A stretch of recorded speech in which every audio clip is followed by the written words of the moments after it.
प्रश्न ये कि अदालत जाने का अधिकार कोई कैसे रोक प्रतिबंधित कर सकता है देश का? नहीं। क्या ये संतोष का विषय नहीं, गर्व का विषय नहीं अशोक भाई, कि इस देश ने 500 वर्ष में वो वर्ष निकाल दीजिए जब मुगल रहे, फिर अंग्रेज आए, वो निकाल दीजिए, जब हमारी सरकार 1947 से और 2019 तक के कालखंड में इस देश ने अयोध्या में न्यायालय की प्रतीक्षा की, क्या ये छोटी बात है? दुनिया का कोई और मुल्क होता तो इतनी प्रतीक्षा नहीं होती, मंदिर बन गया होता। मैं दुनिया के कई उदाहरण दे सकता हूं ऐसे। मतलब बार बार धार्मिक स्थलों की पहचान बदली गई है दुनिया के सभी देशों में, बड़े देशों में। मैं उदाहरण दे दूं, वहां आग लग गई क्या? नहीं ना। इस्लाम पैदा हुआ, उसने एक वर्षों अपने से भी पुरानी एक गिरजाघर को गिरा के मस्जिद बना दी। जब वो लोग ताकतवर आए तो उन्हें मस्जिद गिरा के गिरजाघर बना दिया। ये दुनिया में है ना नमूना कोई।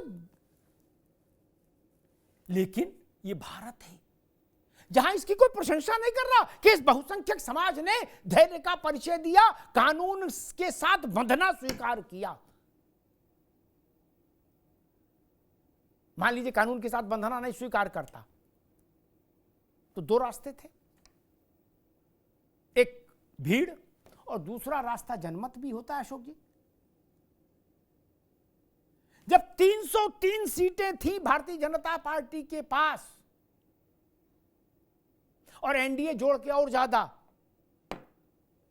उस वक्त भी चाहते तो पार्लियामेंट से मंदिर के लिए रास्ता खोल देते। सुप्रीम कोर्ट का मामला ठंडे पर कहती बंद कर दो तुम, हम बनाए दे रहे मंदिर, क्या दिक्कत थी? या पार्लियामेंट में प्रस्ताव रख देते तो भी मंदिर पर सरकार चली जाती अटल जी की, मान लीजिए, तो ठीक है, एक मैसेज तो जाता। क्या ऐसा किया? नहीं। अदालत के फैसले का इंतजार किया। अब क्या तकलीफ इस बात की है कि मथुरा में अदालत का फैसला क्यों मांगा जा रहा है? ज्ञानवापी पर क्यों मांगा जा रहा है? भोजशाला में क्यों मांगा जा रहा है? नहीं। इतिहास की गलतियों को सुधारने का काम अगर सरकार ने समय रहते किया होता भारत की आजादी के तुरंत बाद, तो आज ये विवाद ही नहीं खड़े होते संभल और बदायूं में। लेकिन तराजू बराबर रखना पड़ेगा। एक बेलगाम वक्फ बोर्ड आपने बना दिया, वक्फ कानून बना दिया, बोले बेटा चाहे जहां लठ घुमाओ, और दूसरों से कहा कि नहीं, आप अपने आराध्य के जन्म स्थान के लिए भी याचना नहीं कर सकते, याचना पर भी प्रतिबंध लगेगा। अशोक भाई आप बताओ, दुनिया कहानी छोड़े, 1947 वर्शिप एक्ट कहता है 1947 में जो जिसकी प्रकृति है वही रहे, ठीक, यही इसी की लड़ाई। 1993 में आपकी जब सरकार थी 90s के दौर में मुलायम सिंह जी की, ठीक, उस वक्त आपने श्रृंगार गौरी में पूजा बंद करा दी, आपने प्रकृति परिवर्तित कर दी उस स्थान की, कंप्लीट मस्जिद कर दिया और व्यास जी के तहखाने में ताला लगवा दिया। क्या आपको किसने अधिकार दिया था? किसने अधिकार दिया था कि आप हजारों साल पुराने उस धार्मिक उसके चरित्र को बदल दें? आपने हिंदुओं का जाना प्रतिबंधित कर दिया वहां। किसने अधिकार दिया था? ऐसे शासन चलेगा?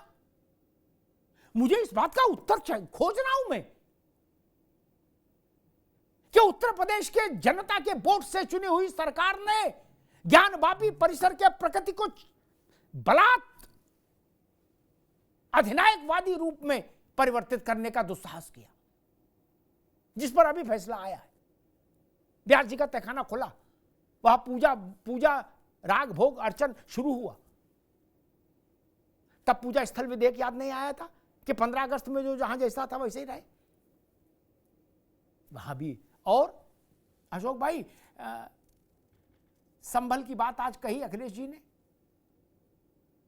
कि हजारों साल से वहां मस्जिद, हजारों साल से तो इस्लाम ही नहीं है, हाँ, तो मस्जिद तो अभी वहां 500 साल की है। रामगोपाल जी ने ठीक बोला कि 400-500 साल। क्या ये सच नहीं है कि 2012 से पहले तक उसी जामा मस्जिद में जिसको हरिहर मंदिर भी कहते हैं, वहां हिंदू बच्चों के मुंडन भी होते थे, अन्नप्राशन भी होते थे, छोटे छोटे धार्मिक कार्यक्रम होते थे उसी परिसर में। और वहां के लोकल लोग उसको हरिहर मंदिर ही बोलते थे हिंदू। क्या ये सच नहीं है? तो ये तो 1947 के बाद की प्रकृति थी ना। फिर 2012 में जियाउर शफीकुर रहमान वर्क के दबाव में समाजवादी पार्टी की सरकार ने उस इमारत में हिंदुओं का प्रवेश निषेध कर दिया। क्यों कर दिया था अशोक जी? क्यों कर दिया था और कैसे कर दिया था? जब सैकड़ों साल से हिंदू वहां जा रहे थे, अपनी पूजा अर्चना भी कर रहे थे। ये ठीक है कि मुसलमान भी जाते थे, तब कोई टकराव नहीं था। आपने हिंदुओं का प्रवेश वहां वर्जित कैसे कर दिया? और प्रवेश वर्जित कर देने के बाद ये कहा जा रहा है कि ना तुम्हें मेरी कसम मुकदमा ना करना। मैं अंत में इतना ही कहूंगा, मुकदमे सबसे शालीन तरीका है अन्याय को दूर करने का। अशोक भाई, इस पर उंगली न उठाइए। लोग मुकदमा नहीं करेंगे तो खुद चल देंगे अन्याय को ठीक करने के लिए, तब स्थिति खराब हो जाती है। इसीलिए अदालतों के जरिए जाए मामला, या तो जनमत के जरिए तय हो, संसद तय करे, या अदालत तय करे। तीसरा रास्ता ठीक नहीं होगा। ना उस ओर लोगों को उकसाइए, धकेलिए कि वो तीसरे रास्ते के लिए खोजने निकल पड़े।